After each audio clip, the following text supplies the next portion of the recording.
Existe uma demanda governamental, no Brasil especificamente, na qual você não pode ter pessoas, operadores em áreas de risco.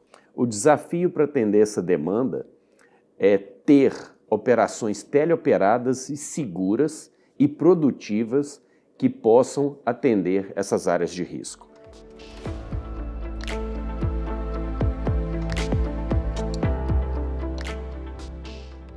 Há pouco mais de um ano, os nossos parceiros Hexagon e Fidenx vieram com uma proposta de um negócio novo, desenvolvimento de caminhões para descomissionamento de barragem. Foi então que nós chegamos a rabiscar a primeira ideia de um caminhão teleoperado na versão Heavy Tipper Scania, com uma capacidade de peso bruto total de 60 toneladas, a maior capacidade em caminhões de mineração teleoperados. Trata-se de um caminhão 8x4, 2 eixos de tração, longarinas reforçadas duplas ao longo de todo o caminhão e um sistema de direção duplo dianteiro, com todo o pacote de mineração severa que o portfólio Scania oferece.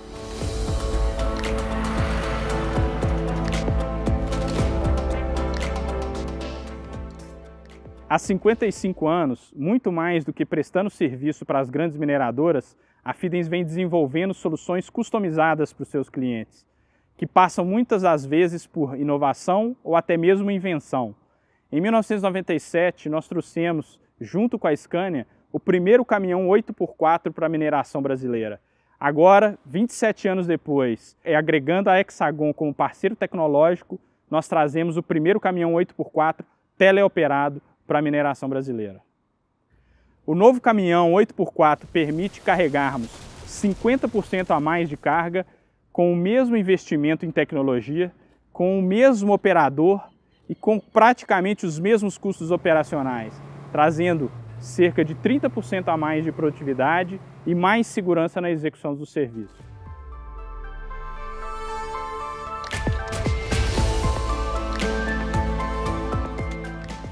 Essa solução de teleoperação, ela vai beneficiar toda a comunidade. Eu costumo falar que isso é uma verdadeira iniciativa ESG, porque a gente está preocupando com a segurança dos seus operários, a gente está preocupado com a menos emissão de combustível em consumo, então a gente está falando de eficiência operativa e, além disso, a gente está protegendo toda a comunidade próxima a essas barragens numa operação muito mais segura e muito mais controlada.